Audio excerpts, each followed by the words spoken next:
नमस्कार दोस्तों, इस समय हम एक समाज सेवी हैं जो कॉलेज भी चलाते हैं। बहुत चीज़ें हैं, मैं अपने मुंह से नहीं बताना चाहता हूं, मैं इनसे खुद परिचय कराता हूं।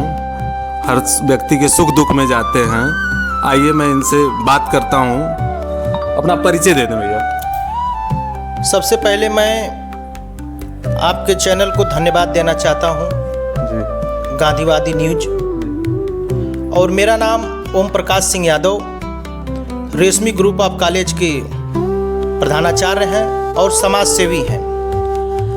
हर समय अपने समाज में चलने का काम करते हैं, हर समय सुख दुख में चलने का काम करते हैं। कहीं भी हमारे नौजवान साथी फ़ोन कर देते हैं कि सर यहाँ ये काम रुका है, आज यहाँ कोई भी पूजा है, पाठ है, हर काम में हर सुख दुख में चलने का काम करते हैं सर। ये बाढ़ आई थी, अभी प्राकृतिक आपदा थी, इसमें आपका मैंने कहीं एम्बुलेंस भी जाते हुए देखा। तो ये जो एम्बुलेंस सेवा है हमेशा के लिए है कि बाढ़ आपदा के लिए ही है? नहीं सर, एम्बुलेंस सेवा तो हमेशा के लिए है और ये रेशमी ग्रुप ऑफ कॉलेज से है। कहीं भी अपने क्षेत्र में समाज में एक सेवक के नाते हम बोल रहे हैं, ये राजनीति से कोई मुद्दा इसका भी नहीं है। कहीं भी समाज में किसी को एम्बुलेंस चाहे निःशुल्क सेवा एम्बुलेंस चला रहे हैं। मैं लगातार कई दिन देखा आपको कि आप बाढ़ के क्षेत्रों में भ्रमण किया, कई जगह आपका मैंने वीडियो भी देखा। लोगों की एक समस्या बहुत बड़ी है, वो समस्या यह है कि मान लीजिए कि बाढ़ आई और चली गई, सरकार उस समय चारा बंटवाई, लोगों के लिए खाना बंटवाई, लेकिन अब हरा जितना चारा था सब नुकसान हो गया। उस पर आपका क्या कहना है? उसके किसान कैसे उभरे? मैं सबसे पहले तो मैं सरकार से निवेदन करेंगे कि सरकार अब बाढ़ तो चली गई, इसके बाद सरकार से मैं चाहूँगा कि उस चारे पे छिड़काव कराएं। यदि सरकार नहीं छिड़काव कराती है तो हम स्वयं खड़ा होकर हम अपना काम करेंगे और छिड़काव कराएंगे, दवा का छिड़काव करेंगे। अच्छा, दवा का छिड़काव। लेकिन हरा चारा जो पशुओं का नहीं है, तो हरा चारा कैसे होगा? मतलब वो अब कैसे, कहाँ से लाएं? गरीब लोग हैं तो चारा कहाँ से लाएं? जैसे जितना मध्यम वर्ग से नीचे के लोग हैं वो हरा चारा पर ही निर्भर हैं 2-3 महीना, जब तक धान या मतलब बरड़े का फसल ना हो जाए। तो हरा चारा का निजात कैसे पाएं वो लोग? सरकार से उस पर क्या मांग करना चाहेंगे आप? सरकार से मैं यही मांग करना चाहूँगा कि जो लोग हैं पहले उन लोग की भूसा की व्यवस्था कराया जाए। कुछ दिनों के लिए जो हरा चारा नहीं है अपने क्षेत्र में, तो भूसा का मांग करेंगे कि सरकार से कि भूसा मंगवाएं और सबको बंटवाएं, और कोशिश करेंगे कि उसमें कुछ कहीं से हरा चारा की बंदोबस्त किया जाए।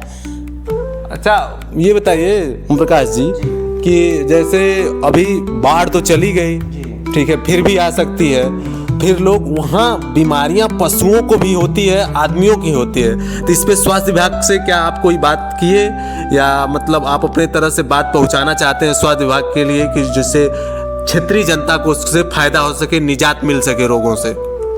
मैं चाहेंगे कि अपने ब्लॉक से कि अच्छे से अच्छे स्वास्थ्य विभाग के डॉक्टर आएँ। अपने क्षेत्र के जो भी सरकारी पशुओं के डॉक्टर हैं उनसे मैं चाहूँगा कि एकदम एक्टिव रहें। इस समय आपदा आया है, एकदम ड्यूटी में रहें, और जहाँ तक हम लोग की ज़रूरत हो, जनता की जहाँ तक मांगे होगी उसको हम लोग अपनी मांगे पूरा करेंगे। जब उन लोग से नहीं होगा तो जहाँ तक अपने लाख चलने लाख सेवा होगा हम लोग अपने से भी उसको चलने का काम करेंगे, और जनता की मांग के लिए हम लोग हमेशा तत्पर खड़े रहेंगे।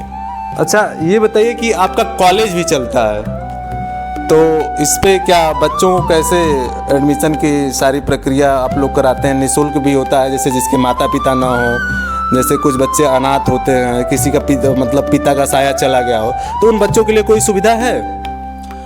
उन बच्चों के लिए ये सुविधा है कि जिसके पिताजी जो बेहद गरीब बच्चे हैं, तो उनको हमारे हर सत्र में कम से कम 10 से 12 बच्चों को निःशुल्क एकदम पढ़ाते हैं। और जहाँ तक सब कोशिश है कि मैं उन बच्चों को कोई दिक्कत ना हो, रहने खाने की भी व्यवस्था ऊपर अपने करवाए हैं कि जो बच्चे एकदम असहाय हैं उनको रहने खाने की व्यवस्था यहाँ पे हॉस्टल में करवा दिए हैं।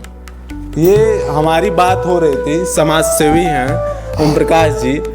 इनके पूर्व में इनके पिताजी जिला पंचायत सदस्य भी रहे हैं, चेयरमैन भी रहे हैं। आइए मैं इनसे बात करता हूँ, क्या चुनाव की मतलब तैयारी में हैं? अगले वित्तीय वर्ष 26 में चुनाव भी आने वाला है, क्या आप जिला पंचायत के भी प्रत्याशी हैं? जी सर, और मैं एक जिला पंचायत प्रत्याशी हूँ और अगले 5 साल से लगे हुए हैं। अगले बार ही चुनाव लड़ रहे थे, किसी कारणवश चुनाव नहीं लड़े और लगातार हम 10 साल से तैयारी में हैं और इस बार जितना दमखम से लड़ना होगा उतना लड़ेंगे। हर लोगों के सुख दुख में जाना आना। अभी यहाँ हूँ, अभी लखनऊ तोले स्कूल पे मैं कहीं रहता हूँ, कोई मुझे फ़ोन कर दिया, मैं उसमें हमेशा उनके हर सुख दुख में शरीक होने के लिए मैं जरूर पहुँचता हूँ। आपको पद की लालच नहीं है, आप जनता की सेवा करना चाहते हैं। हमें पद न पैसा न कोई चीज़, सब कुछ भगवान दिए हैं, मुझे किसी चीज़ की ज़रूरत नहीं है। एक बस सम्मान की एक लड़ाई है, एक सम्मान के लिए बस मैं चुनाव लड़ रहा हूँ, एक समाज का सेवा करने के लिए लड़ रहा हूँ बस। ये समाज सेवी हैं ओम प्रकाश जी, इनको सारी चीज़ें इन्होंने बताया अपने बारे में। मैं यहीं अपनी बातों को ख़त्म करता हूँ। धन्यवाद।